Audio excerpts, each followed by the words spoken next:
mbokk yi sant leen gërëm leen bu baax dal leen nag jàmm ci xibaar yi la ca gën a fës bokk na ci gendarmerie nag daal di am njiit lu bees ñu ngi koy dippee Jean-Baptiste Tine tey jii nag la ñu doon amal lël bi ci teewaayu jëwriñ gi ñu dénk wàllu gi moom nag Jean-Baptiste Tine nekk haut commandant bu gendarmerie ak directeur de la justice militaire ba mu yëkkatee kàddu bokk na ci nag la koy xaar ñeel wàllum kaaraange gi daa ci def ay jéego yu mag daañu wutali ca Thiaroye-sur-Mer wax ca ñaari gaal ya nga xamante ne dañoo daal di réer ca wax ya juróom benn ci ay nappikat nag ñëw tegu ñu leen bët askan wa nag nekk ci njàqare di sàkku ndimbal ci kilifa yi waaye nag nee nañ am nañu yaakaar gisaat seeni doom leneen ci biir xibaar daañu dem ba ca Ndar Géej wax ci mbirum dëkkuwaay ak suuf des ko sak liggéey ba ñu fay amal tàmbalee daaneel ya di ci ay kër gouverneur ba di ci andi ay leeral ne ñoom ñooñee nag àddu woon nañ leen laata ñuy def li ni mel waaye it ca benn suuf bu jur coow foofee ca Ndar Géej moom gouverneur ba ma nga koy andee mu ngi cay gën a leeral looluy ponk yu mbokk yi bu ngeen taaxirloo ñu daal di koy faram-fàccee.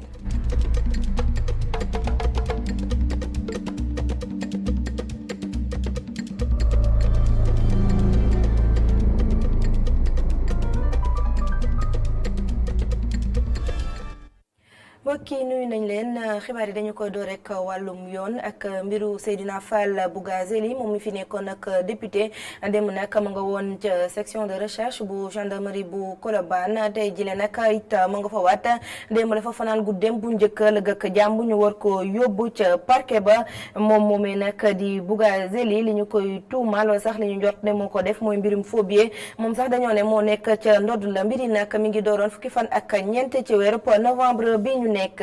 ni ñu ko junjee ci ndorteelu xibaar yi gendarmerie daal dañu am njiit bu bees muy Jean-Baptiste Tine tey jile nag la xew-xew bi doon am ci kanamu jëwriñ gi ñu dénk wàllu wi ba mu yëkkatee kàddu nag bokk na ci la mu ca jot a wax ne mbirum kaaraange gi liggéey ba nga xamante ne ñoom waa gendarmerie ñu ngi ko ci amal jamono ji duñu ci xaar benn yoon waaye it leneen li nga xamante ne mooy jubluwaayam mooy fexe ba ñëpp ñi nga xamante ne ñoo nekk ci mbir liggéeyub gendarmerie ñu gën a ñoŋal ni nga xamante ne noonu lañ leen di toppatoowee reportage Abdourahmane Ly Souleymane Diallo.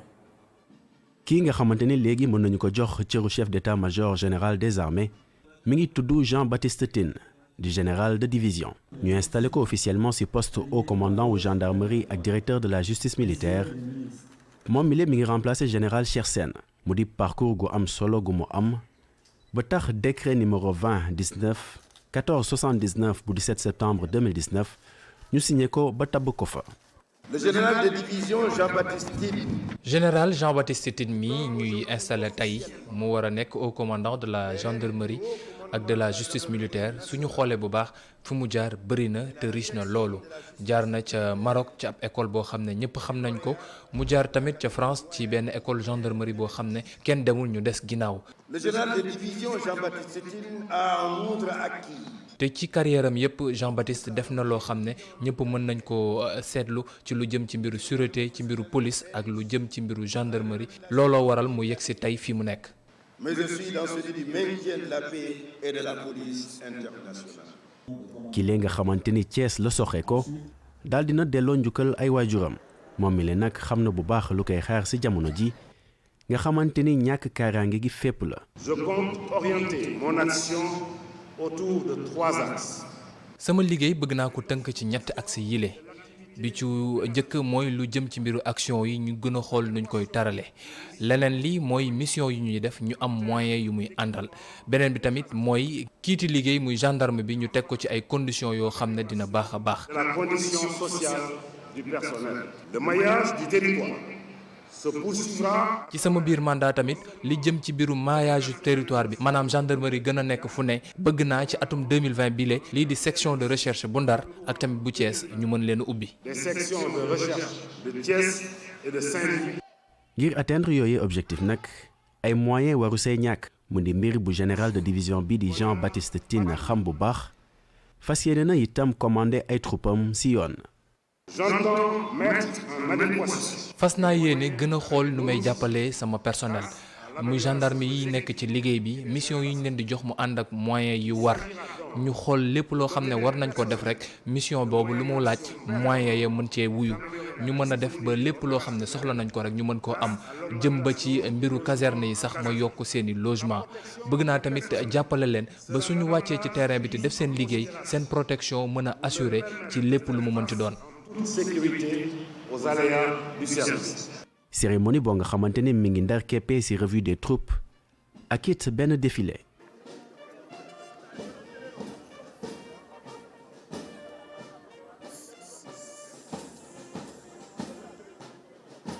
niki haut commandant de la gendarmerie nag moom mi lay di général de division Jean-Baptiste Tine ci ministère des forces armées lay dépendre directement.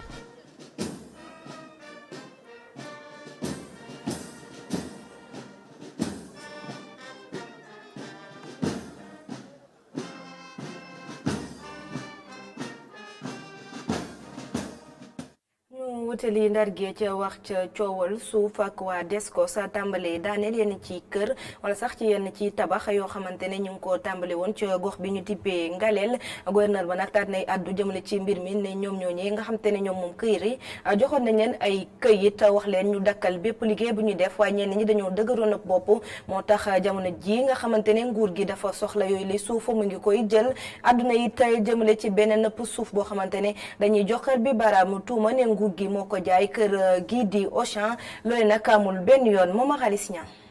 gouverneur bu diwaanu Ndar jàkkaarloo na ak way taskatu xibaar yi gannaaw conférence territoriale bi indi nag ay leeral ci titre foncier 28 bi nga xamante ni moo nekk ci wetu aéroport bu Saint-Louis te Descos am ay tabax yu mu fa jot daaneel. ñi nga xamante ni dañu jënd dañ leen a nax certainement ñooñu amuñu problème ak ñun fekkoon buñ leen waxee ne arrêté leen ba ñu xool nu ñu régulariser arrêté nañu mais defuñu ko ba état bi soxla suufam il faut que ñu jël suuf bi toj ko avec toutes les procédures requises ñooñu xam na ne métti na mais mënuñu def lu dul loolu ñooñu seen jooy dégg nañu ko ministre des domaines Abdoulaye Daouda Diallo dégg na ko jox na ma ci ndigal Mansour Faye dégg na ko ñu ngi liggéey seet nu leen di accompagner pour wutal leen loo xamante ne daañu ko régulariser ca lii dum leen bañ a dal ci mais ña nga xamante nag dañ def affaire banditisme taxaw xam ni moomuñu ko état bi moo ko moom ñu dagg di jaay donc vraiment bu ñu jooyee bu ñu yuuxoo du leen déglu. ci beneen fànn kàddu yi doon jib ci diwaan bi di xam ne ni stade Me Babacar Sèye dañu ko jaay Auchan indi na ci ay leeral. loolu du wax bu yàqu la adjoint gouverneur moo président commission bi nga xamante ne la yoon moo ko ni man maa koy présider acteurs yëpp ñëw nañu toog amul benn acteur association de commerçants yi président chambre de commerce ñëpp ñëw nañu toog te fi mu ñëw également du titre foncier état bi du domaine national du patrimoine mairie bi benn structure privée bu am asset privé moom moo ko jox foofu pour mu def fa ay magasin yan condition la nag man xaw ma. ba tey ci ñëw Auchan boobu ci kàddu yi gouverneur bu Saint-Louis amul benn commerçant bu nga xamante ni d'accord loo ci décision bu ni mel. ñu desandi ba tey ca Ndar Géej ak gouverneur ba di Alioune Aïdara Niang moom nag àdduna gannaaw ba ñu amalee ab conférence territoriale ci seen gox dajale nag ña nga xamante ne ñoo fa nekk waaye it projet ak programme yi ñuy wéyandil ci atum 2019 ñu mën a jàpp nag ne foofee ca Ndar lu tolloog juróom-ñetti téeméeri milliards ci suñu koppar dugal nañ ko fa ci wàllum investissement ñu tataan ay kàddu. mu gën a nii région bi daal diggante 2012 ak tey bu ñuy wax nii 822 milliards téeméeri juróom-ñetti téeméeri milliards ak ñaar fukki milliards ak ñaari milliards mu ngi daw si biir région bi am na yoo xamante ne projet yoo xam ne pare na am na yoo xamante ne lee mu ngi dox te loolu nag projet yi koy absorbé yi tax ñu tudd loolu nekk na si 463 projets alors kon nag tas nañu ko li nga xamante ni mooy li ñëw si conseil des ministres délocalisé bi li nga xamante ni état bi def na ko depuis 2016 li nga xamante ni communes yi ak département yi def nañu ko li nga xamante ni ONG yi également ñoom tamit def nañu ko bi ñu paree également réparti nañ ko loolu réparti nañ ko tas nañ ko si région bi xam nañ li si gën bëri lu si bëri département de Podor moom moo ko gàddu département de Dagana département de Saint-Louis mais ñoom ñëpp boo xoolee ñu ngi si 38%, 32%, 30%. Pour dire quoi? Que le développement bi daal il est uniforme au niveau de la région. Parce que bu ñu amoon benn département bu am 50 ou bien 60 ki am 5 dafay wane ni war na def benn effort yeneen département yi mais alhamdulilah quasiment investissement yi c'est uniforme au niveau de dans toute la région. ñu dellu si ci Ndakaaru wutali ca Thiaroye-sur-Mer askan wa fa dëkkee ca njàqare la ñu nekk gannaaw nag ba ñaar ci ay gaal réeré ca wax ya juróom-benn nag ci ay nappkat teguñu leen gët ay bés yi nii ña nga yuuxu wàllu di sàkku ndimbal ci kilifa yi ngir jotaat ci seen i ñooñ yooyu bu daal ngàcc. njàkkare la population bu Thiaroye-sur-Mer dëkkee dimanche ba léegi. lu tolloog ñaari gaal bu nekk am lu tolloog ñetti mool ñoo xamante ne ñoo réer ci géej gi. mu jur tiitaange bu rëy dimanche jàpp altine mu jur nag tiitaange bu rëy fii ci Thiaroye-sur-Mer. moom dana bi mu réeree dafa am benn gaalu waa Fass bu leen takka bi mu leen takkee dox ak ñoom dem ba nga xamante ni xaajal na yoon wi mu ne leen sama machine mu ngi signalé panne mënatuma leen andi fii laa leen di bàyyi léegi booy bi yéeg si gaal gi wàcc si pour bu ñëwee mën a ut machine pour dem jëli leen. léegi booy bi mu téeree noonu moom li naan liy mag du xale parce que moom bu fekkoonte ni moom xelam mag mu ngi si moom ba mu téeree gaal gi ka yaboon war naa mën a xam gaal gi booba moom jëli gaal gi rek la gis léegi bi mu demee di jëli gaal gi moom bi mu demee fa gaal gi nekkoon ñoom fekkuñu fa gaal ga. waaw yeneen ñett ñi dem ñooñu bi ñu demee tey ñooñu kenn gisu leen ñu ngi leen di oo téléphone mais répondre ñu. mu jaaxle lool moom Ndeye Degen Fall yaakaar bu baax doomam bi dina ñëwaat doomam bokk ci ñi réer ci géej bi muy am yaakaar ne dinañ ko gisaat. ay moromam lañ ay xaritam lañ tey man dama ko yónnee Yaraax bi ma ñëwee nag laa laaj soxnam ñu ne femme maa dafa dem si ñuy seeti kii gaal yi réer. am nañ si yaakaar lool ndax jullit moom yaakaar rek la am. tiis na metti na ndax xolam rek moo ko yóbbu. xolam bi ko yóbbu nag yàlla na ko yàlla wallu ci xolam moom ñi mu àndal ak ña mu seeti woon ñëpp. ñoom moo li nekkee fii ci Thiaroye-sur-Mer lu ñuy ñaawlu rek mooy noppi bi nguur gi noppi ba seen doom yi réeree ba léegi. ñi réer fii ay doomi réew yi lan dëkkuñu si àll ba ay nit lan te mititu géej waxuma la dara boo fa amee 3 jours rek yow da ngay perdal parce que man damay gis yeneen tefes yi yëpp ku si sa mool des géej ñoom seeni autorité dañuy jug seeni magi dëkk dañuy jug def si li leen war mais booba tey gune yi ñooy jug di dox ak a wax. Thiaroye-sur-Mer nekk nañ lu tolloog 300 ak juróom-ñaar fukk ak ñeent ndaw yoo xamante ne ci géej gi la ñu deewee. bu ñu sukkandikoo ci étude yoo xamante ne dañ ko def ci immigration clandestine ñu réaliser ko ci diggante janvier 2016 ak mars 2017 mu doon ay chiffres nag yoo xamante ne yu indi njàkkare la fii si Thiaroye-sur-Mer.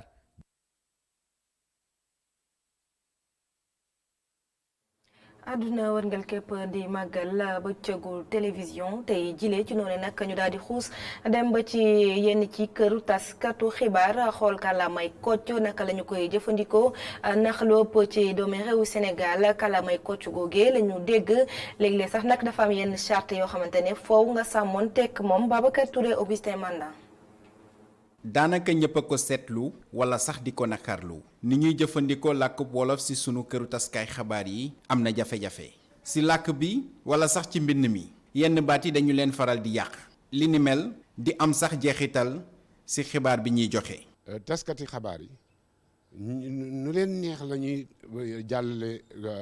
xibaar yi ci wolof muy ci pulaar muy ci leen dañuy jël nañ ko jotee ci français rek bëgg koo jàllale noonu. te làkk yi ni ñuy doxee du benn muy ci wax ji muy ci mbind finalement du ñu dimbale langue yi parce que ñi leen di seetaan du ñu mën a ci loolu jàngee ci comment nu ñuy bindee baati wolof yi. li la lépp nag li ko waxal lenn la maanaam ñàkk a wax mal wala sax ñàkk a xam li làkkub wolof lamboo. nekk na langue boo xamante ni de nos jours ñu si bëri ci reporter yi ñu ko utiliser parce que dañoo dem ba français bi yàq li nga xam ne moom mooy langue bi. ñu am problème pour utiliser ko donc voilà moo tax yenn saa yi bon dañuy am problème pour wax wolof bi convenablement. ci jamono yi ñu toll dooleeg làkkub wolof ci këru tasukaay xibaar yi lu kenn mënul weddi la li ni mel sunu bëggee mu jëm kanam faw ñu yokk góorgóorlu bi. làkk bi nag moom ñi koy làkk ñoo ko moom ku bëgg a xam nooy waxee mbir da ngay dem ci ña koy làkk waaw su dee loo xam ne nag lu bees la science bi moo ko indi amul woon suñu réew ñu dellu ci borom xam-xam ñu tëgg baat yoo xam ne dana mën a méngoog liñ bëgg a wax loolu nag lañ dul def maanaam ñoom duñ ñëw si université comme li ngeen def ni suñ ko doon def bis bu jot kon day baax. su weesoo wolof bi daanaka làkki réew mi yëpp la ñuy yàq seeni baat li leen nag tax ba ñenn ñi jàpp ne suñu leen bëggee dooleel faw nu xoolaat nu ñu leen di jëfandikoo. ndax réewum Sénégal mën naa génn ci réew yu gën a dellu ginnaaw waaw loolee mën naa nekk waaye du samay kaddu Rolf Trager la nekk chef bu section pays dëkk yi nga xamante ne ñoo gën a dellu ginnaaw ci Afrique yooyu kaddu nag mi ngi ko yëkkati jamono ji nga xamante ne ñu ngi doon présenté rapport 2019 yu réew yooyu bu conférence des Nations Unies li mu gis nag mooy réewum Sénégal faw rek mu wéeru ci li ñu dippee développement économique waaye it diversification ubbeeku bu baax. Disons que le Sénégal a vocation à sortir de la catégorie des PMA. Sénégal génnam ci pays moins avancés yu nekk ci àdduna bi lu mën a nekk la mën nañ koo def su fekkee ne tamit dañuy xool nu ñuy liggéeyee ci sunu biir maanaam lu jëm ci mbiru développement bi ñu xool investissement yi nu ñu koy defee bañ a nekk ci mbiru social bi kese fàtte aussi lu jëm ci mbiru développement économique bi ndax développement économique dafa nekk loo xam ne dafa am solo loolu ci réew boo xam ne da ngaa bëgg a génn ci dëkk yoo xam ne avancé wuñu bu baax a baax waaye loolu daal mën na nekk mën nañ cee génn faw ñu gën a yokk doole gi gën a dooleel tamit lii ci développement économique bi ndax Sénégal sorewul nu mu mën a génnee ci groupe bu dëkk yooyee. La catégorie des pays les moins avancés parce que effectivement le Sénégal n'est pas loin de ce seuil-là. ñu génn Ndakaaru dem ba boori Ziguinchor ca Bignona nag soobu nañ ci liggéey yu jëm ci yeesalaat barrage bu Dafiñam boobee nag nekk ci département bu Bignona tey jii la nag lañ doon amal xew-xew bi ci kanamu jëwriñ gi ñu dénk wàllu mbay mi waaye it ambassadeur bu Chine yooyu les travaux nag mi ngi war a am fii ak juróom benn ci ay weer mu daal di mët sëkk dina dimbaliwaat sax lu tolloog 11000 hectares rizicoles yoo xamante ne dañu fay bay Assane Ba. ab chantier buñ doon xaar lu ëpp fanweeri at moo war a tàmbaliwaat ngir defaraat barrage Afiñam bii barrage bi nag ab entreprise chinoise moo koy liggéey muy dugg rek ci cadre coopération sino-sénégalaise ambassadeur bu Chine xamle na ni barrage bi dina suqaliwaat mbay mi. Je suis convaincu. am naa yaqin ne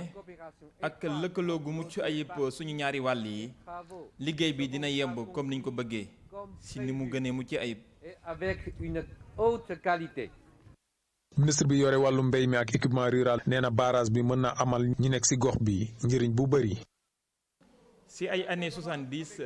Casamance dafa nekkoon ci ak maral gu métti boo xam ne tax na ñu bëri daal di bàyyi tool yi nga xam ne moom lañ doon béyee ñenn ñi sax bàyyi ginnaaw tool yi nga xamante ne bii moo gënoon a mën a jox moo gënoon a mën a jox dund gu baax léegi nag ngir mënoon a fànq loolu lépp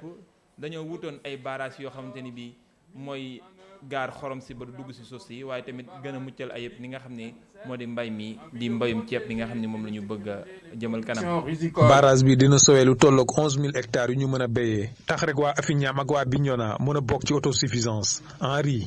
ak yeesal gi ñu yeesal barrage bi di barrage su Afiñam dina tax ñu mën a jëfandikoo lu toll si fukk ak benn hectare yoo xam ne dina mën a jural ndimbal bu baax a baax ñi nga xamante ni bii ñoo di askan wi. liggéey yi dina yem fi ak juróom benni weer mu mën a may rek béykat yi nekkee ci diiwaan bi ñu indi seen wàll ci autosuffisance en riz.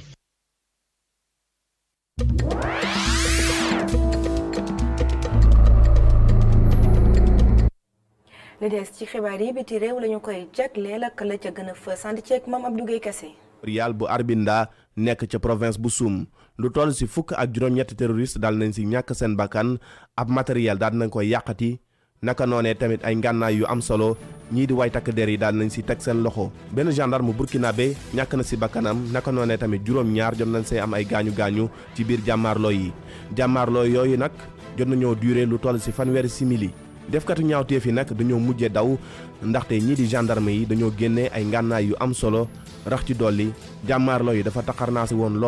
lool sax moo tax ñu mujjee bàyyi seen ginnaaw lu toll si fukki motocyclette ñoom ñii nag way fupp yi njëkkoon nañu attaqué camp bi ci ay semaine ci ginnaaw wante nag attaque boobule mujj la antu moo tax nag ci alarba gi ñu daal di ñëwaat indi ay ngànnaay yu diis ngir mën a amal seen cong bile.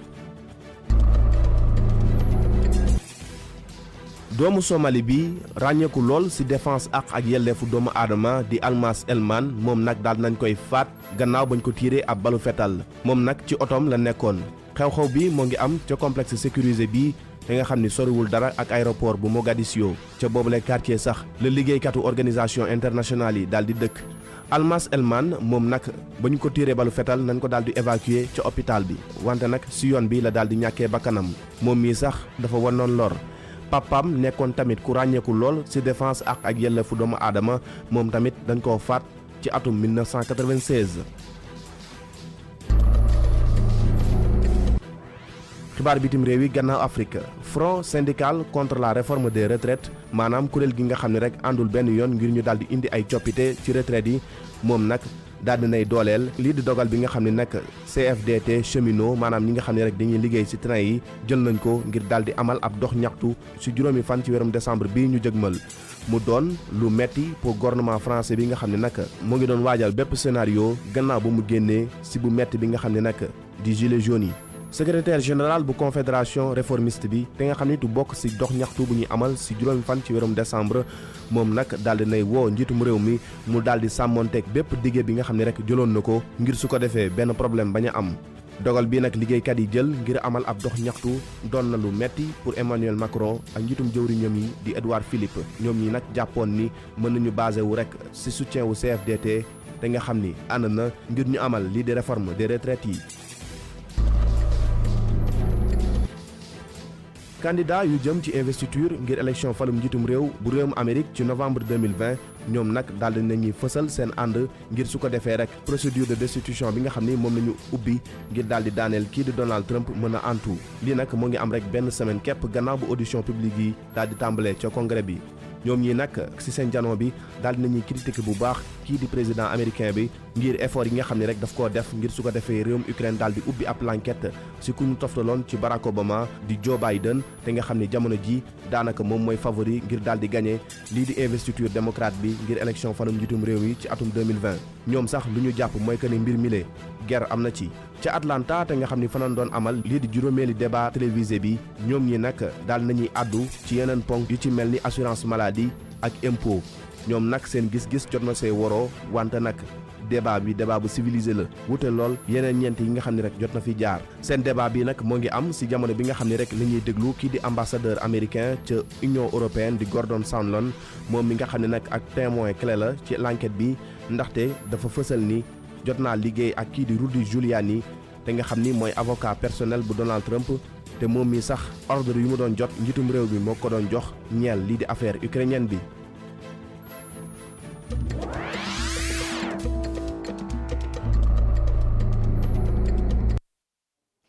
mi ngoog xibaaru marax yi fii lay daal di yam 19h45 Assane Gueye dina ñëw andi leen xibaar yi ci kàllaamay nasaraan 20h30 seen émission Kennu Askan Wi sant leen gërëm leen bu baax ci teewlu bi jërë ngeen jëf.